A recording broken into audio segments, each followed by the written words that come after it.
নমস্কার বন্ধুরা, আমি সবরী আমার চ্যানেলে আপনাদের আরেকবার স্বাগত জানাই। আজকের যে গল্প সেটিকে ভৌতিক না বলে অলৌকিক বলাটাই শ্রেয়। আজকের গল্পের নাম মাঝরাতের কল। লিখেছেন হেমেন্দ্র কুমার রায়। আমেরিকার ক্যালিফোর্নিয়া প্রদেশের রিচমন্ড শহরের প্রধান পুলিশ স্টেশনের ফোন বেজে উঠল সরবে। বড়কর্তা ফোন তুলতেই লাইনের ওপার থেকে দ্রুত ধ্বনিত হয়ে উঠল একটি কণ্ঠ, যেমন উত্তেজিত তেমনই ব্যাকুল। বড়কর্তা শুনলেন, সান পাবলো আর ম্যাকডোনাল্ড অ্যাভিনিউয়ের লেভেল ক্রসিংয়ে অবিলম্বে আপনাদের রেস্কিউ পার্টি পাঠান ক্যাপ্টেন। বড় বিশ্রী আর সাংঘাতিক রকমের এক দুর্ঘটনা ঘটে গেছে সেখানে। সান্তা ফে স্ট্রিমলাইনার ট্রেনটি এইমাত্র ধাক্কা মেরে একটি ট্রাককে একেবারে বিধ্বস্ত করে ফেলেছে। ট্রাক ড্রাইভার বেঁচে আছে কিনা সন্দেহ। বক্তার কণ্ঠস্বর এত চকিতে নীরব হয়ে গেল যে পুলিশ প্রধান কোনো হদিশই করতে পারলেন না মাঝরাতের এই আশ্চর্য সংবাদদাতার আর আশ্চর্য এই খবরের। যাই হোক, অসমর্থিত হলেও সংবাদ যখন, বিশেষ করে দুর্ঘটনার, তখন আর চুপ করে বসে থাকা চলে না।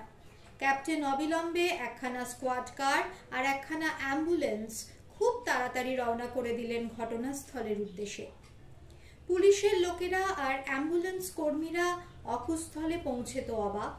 কোথায় কি, ট্রেনেরই আসবার সময় হয়নি এখনো, তার আবার অ্যাক্সিডেন্ট। আর ট্রাকের তো টিকিও নজর পড়ে না কোথাও। এসব কি কোনো বদলোকের রসিকতা? তবে পুলিশকে শুধু শুধু হয়রানি করার মতলব? স্কোয়াড কারের নেতা টেলিফোনে পুলিশ প্রধানের অভিমত জানতে চাইলেন। তিনি তাকে ফিরে আসবার আদেশই দিলেন। তারা ফিরে আসতে উদ্যত হয়েছেন, এমন সময় অদূরে ইঞ্জিনের সার্চ লাইট দেখা গেল। বিফোর টাইমে রিচ করেছে সান্তা ফে স্ট্রিমলাইনার। কেবিন ম্যান তাড়াতাড়ি গেট বন্ধ করার উদ্দেশ্যে হাতল ঘোরাতে লাগলো গেটের।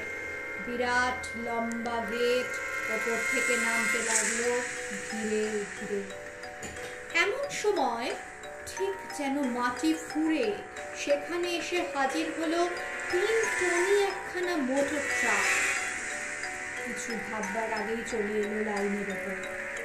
ওদিকে ট্রেনও এসে পড়েছে 20 গজের মধ্যে। তারপর যা ছটপট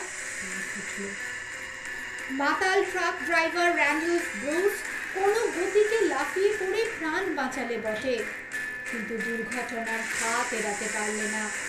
তার মাথা আর বুক গুঁড়ো হয়ে গেল ট্রাক চাপা পড়ে।